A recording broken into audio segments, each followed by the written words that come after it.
Barret Edelstein here, your celeb expert and your Celeb Savant. Celeb Savant is a weekly entertainment show. We have long-form career retrospective type interviews with celebrities, singers, actors, and industry experts. On this episode of Celeb Savant, I'll be speaking to Robbie Rivera. Robbie is a house music producer and DJ born in Puerto Rico. He has an extensive catalogue of original productions and remixes to his credit, ranging from tribal to progressive house, as well as incorporating garage and Latin elements. Up next on Celeb Savant, we've got Robbie Rivera. Robbie, where do we find you in the world? How are you doing and what's happening in your life? Hey, everybody. I'm doing great.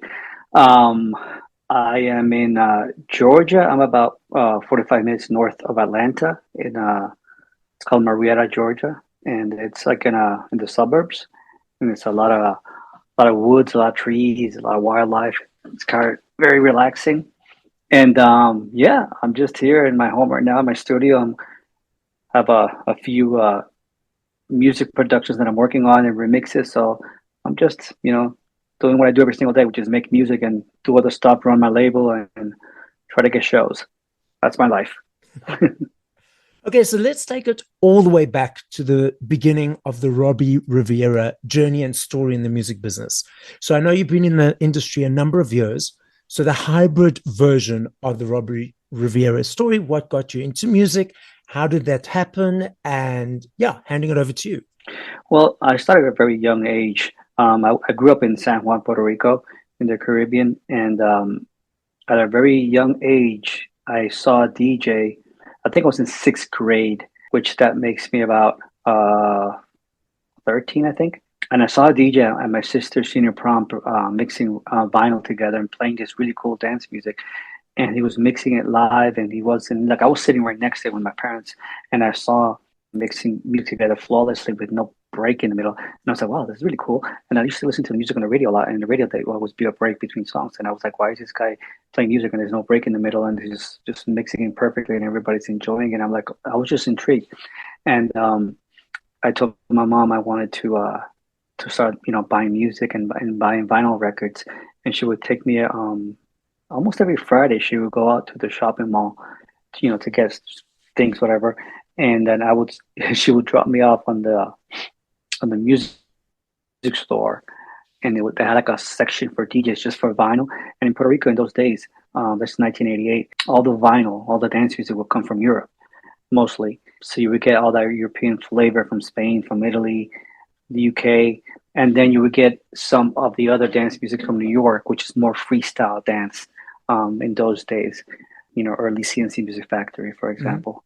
And one day I was a boombox with a cassette and a recorder, and I was listening to a song on the radio, and I was recording on the tape, and I decided to just pause it at a certain section of the song while I was listening to it live, and then I just waited until they played it again on the radio, and then I removed the pause button on a certain section of the song. Mm-hmm. So basically I was editing. I was trying to create my own mix. It's a file called Rock Me Amadeus, from back in the day.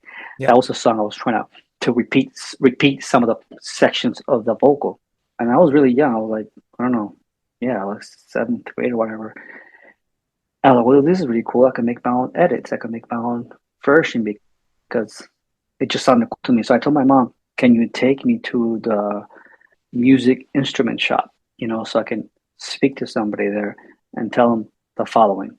So my mom took me, and I told the guy that works there, okay, listen, I want to extract the vocals for the songs on the radio, and I want to do I want to add my own music to it.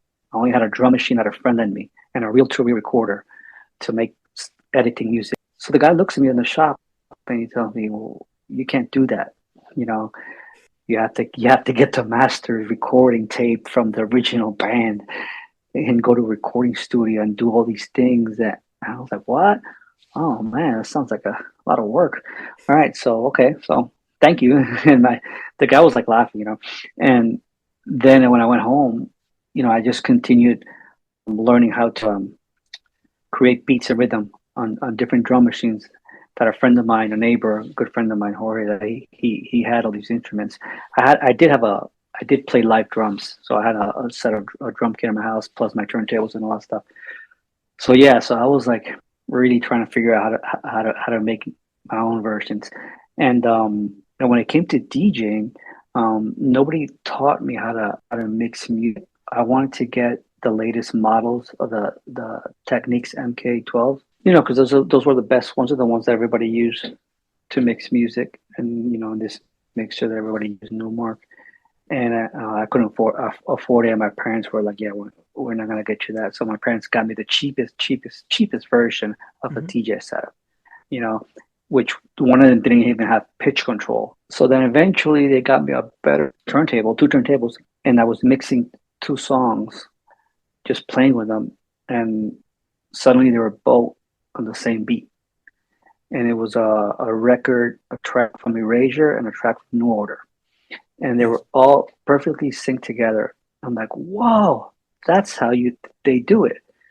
So you have to put the kick drum with this kick drum at the same time and keep it there without even moving around, and use the pitch to keep it there perfect. And that's the art of mixing. So I learned that by myself, and I was like, whoa, this is great. And then from there on, through middle school until I graduated, all I did was a DJ in the weekend and whatever parties I would get booked at, house parties, school parties, weddings, whatever it was. And I continued buying records. And one thing I used to do a lot was read the credits from records and start to learn who are all the producers and the people editing the music and the labels. And I was really intrigued with all that. I was like, this is so cool.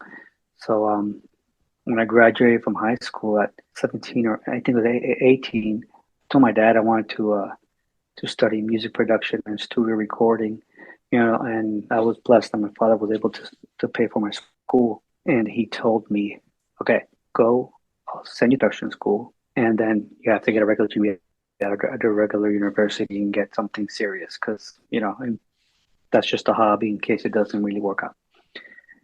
And then I went through the whole drama of trying to get into school, because in those days you had to learn how to play an instrument. You had to play an instrument to get into music production school. Well, there Hmm. wasn't really that much music production school, but you had to go through a music school, and there you would take business courses and studio recording. But you had to learn how to learn how to play music and read music. I didn't know anything about that. I still don't. Um, but I consider myself a melody maker, and you'll put a keyboard in front of me, and I will start playing melodies just naturally, even Yeah. chords sometimes. Now I play much better, but um, so eventually I went to the Art Institute of Fort Lauderdale in Fort Lauderdale, Florida, and I got a music production degree, and that's where uh, the Pro Tools software was starting out, and different softwares for music recording, and I learned how to program music and how to record it in the studio. And then I did what my father told me. I went to business school and I got a degree on that. And then one day I wanted to release my first record, still in college, and I tried shopping it to music labels, and nobody liked them. Nobody liked my music. I went to a lot. I even drove with a friend of mine in New York City. I went to different record labels in New York. Everybody hated my music. It was just terrible. It was just terrible. And I was like, whoa, I must be doing something wrong. My music always had a lot of energy, Hmm. and house music in the beginning, it's more about the groove and cool beats, percussion. Mine was like that, but it was just a lot of energy in it. So eventually, I was like, okay, I'm gonna have to release it myself. So then borrowed money from my credit card and made some, no, 100 or something vinyl, and flew back to Puerto Rico in college break and gave it to all the DJs around the island. And then eventually a distributor in New York called me up and said, we want to order 1,000 copies of this track. So then I had to manufacture those. And that's how I started the label. Robbie, you've done a lot of remixing for other artists at the same time producing your own tracks. The difference of that. So, producing your own tracks obviously is in your own space, your own time, your own energy. Do you prefer one compared to the other, or is it equally enjoyable producing your own tracks or remixing a track that an artist has already released? Yeah, that's a great question. Because I do love remixing other music from other artists, and it's a fun thing to do, because I'll get, an a cappella from an artist, say, here. put your music vibe to it, and then I could get super creative. I can make it very melodic. I can make it very banging. I can make it very soulful, whatever the vibe of the song is. And it's a lot of fun to do that. And I've had a lot of success throughout my career remixing. I've remixed a lot of artists, and have great stories about that. And then, but when it comes to original music, it's also fun because I'm just there sitting in front of my computer. Okay, let me just start with the drums and a one note bass line. Let me see where it goes from there. And I just start playing with different instruments, and I could do whatever I want. When it comes to remixing, you have to like be focused on, okay, the record company is paying me to have a particular dance sound, something that's gonna most likely get played on dance radio, and definitely want DJs to play it around the clubs around the world. So I have to really focus on making sure I get those people happy. When it comes to original music, I can take the risk of just creating and being super original and creating new sounds, and hopefully people will like it. Sometimes they don't, sometimes they do.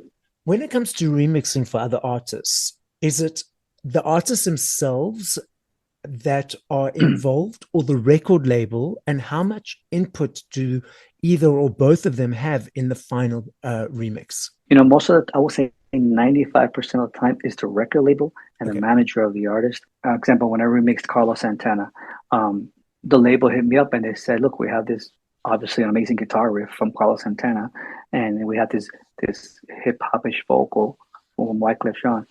And they were like, we just want to make it into house music. Right now it's it's like a pop tune with 100 BPM. We got to get this up to 128. We got to get this sounding awesome.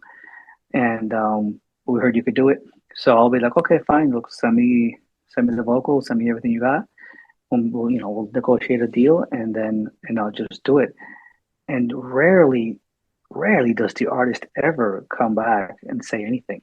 I think it's just like the label, when you're an artist at that level, you did your version, your pop mix, and the management, the label really handle how we're gonna make money on this song. So we gotta hire remixers and all these things. So yeah, some of them don't really say anything. Maybe now, since there's a lot of social media, you can tag artists and stuff like that.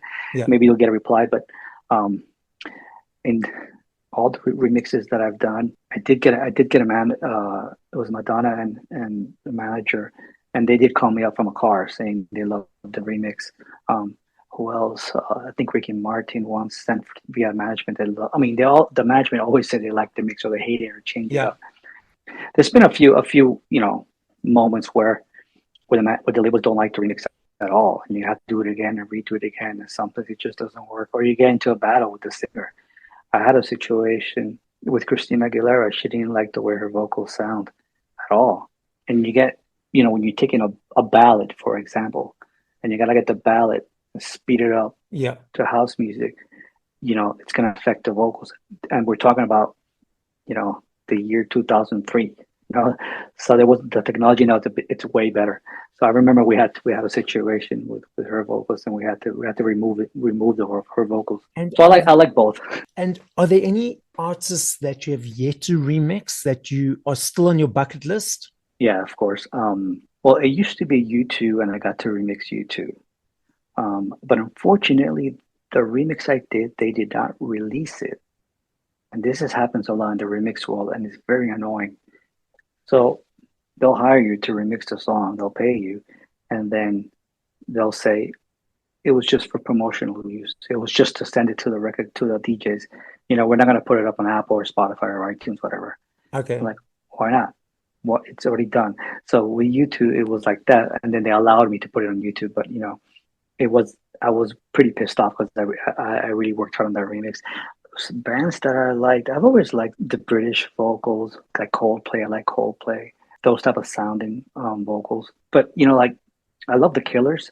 That would be great. That's the answer. Yeah, I would love to remix the Killers. Of your music creativity, how much percentage of it is remixing, and how much percentage of it is your own production or creativity? And then beyond that, what keeps inspiring you to create and motivate you to keep putting out beats and music? Most of it is at the moment, like if I would think of this whole year, most of it is original work lately, and some remixes, not a lot of major label stuff. The last remix for a major label was right before COVID, and I did Maluma and Madonna did a track together. Mm. That one got released. But after that, there's been a lot of original stuff, and which I like doing that. I'm trying to, doing original music. You're always trying to reinvent yourself. Always trying to create.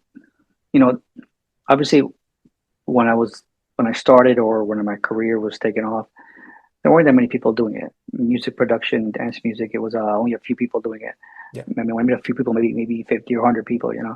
Now it's remixing and production. It's pretty simple to do if you have a good laptop, and I don't want to say the word simple, but it's easier than Yeah. being in a large recording studio with a huge board and all that stuff and outboard gear and all that stuff. So it's easier to do that. But you know, I've always thought like when I start producing music, I've always imagined the crowd in front of me when I'm DJing if they're gonna like it. I tend to like focus a lot on the people dancing while I'm performing. So I'll be like staring out there and seeing how they're reacting to this certain sound, to that certain sound. And as people stop dancing and go to the bar, I'm like, okay, this is not good. It didn't keep them there. So I remember all those moments when I started making music, and I really don't want anybody to leave the dance floor. Yeah. So that's why my music tends to have a lot of energy, And if I start producing music that's very, let's see, more deep or a bit, let's say they use the word boring. It's a bit boring, And even though it might not be boring from somebody else, so yeah, when I get inspired by the people in the dance floor and stuff like that, and I know other artists as well. I listen to a lot of other music. Okay. Now, you mentioned when you started out, the technology has advanced over time. Like you mentioned, having a good laptop, has made things simpler. And not putting any other artists down in any what way, but do you find that the fact that you've had the experience of having to do it, as you mentioned, in the studio and the board, and growing over time with the advancements of technology and what's come about, it's allowed you a deeper understanding of the way the music works and put together? Yeah, for sure. Like when I officially decided I'm gonna make music production my career, I did not. I mean, I did learn. I was trained to work in a big studio. I was always a bit scared to go work in those huge boards. I will let other people work with that. So when it came to for me this music, I wanted to use as less equipment as possible because it was like intimidating for me to have a lot of gear. A lot of producers are the other way. They have to have everything, to make their music. So I remember when I started, I only had one keyboard, and it was like a digital audio workstation. So on that keyboard, you could sequence and arrange a whole song, a whole remix, and then have a little mixing board and two speakers, and that was about it. That was my setup. And but still, when you were gonna find a kick drum or a snare or a bass sound or a piano sound, that's where you had to really get creative to make those sounds not to sound so electronic. If you listen to like early electronic music from Depeche Mode or Eurasian Water, sometimes you hear those beats sound very, very, very electronic, which I like. And it's kind of cool now because it's kind of like coming back. Yeah. But fast forward to now, a DJ, music producer, can actually go online to certain companies that provide all these sounds already made for you and sounds awesome. You can go and pay $10 a month and they have access to a library of kick drums, of snares, of great bass sounds. You even have access to melodies already created by other people, and you select by key and you just download it and then you can manipulate it. It's a whole new way of creating music. I think it's pretty genius, the people that have been doing it because, it's like, so now I have to reinvent myself and use those type of sounds that are already manipulated and created and make it sound cool with my stuff. So I do like it, and sometimes I don't like it.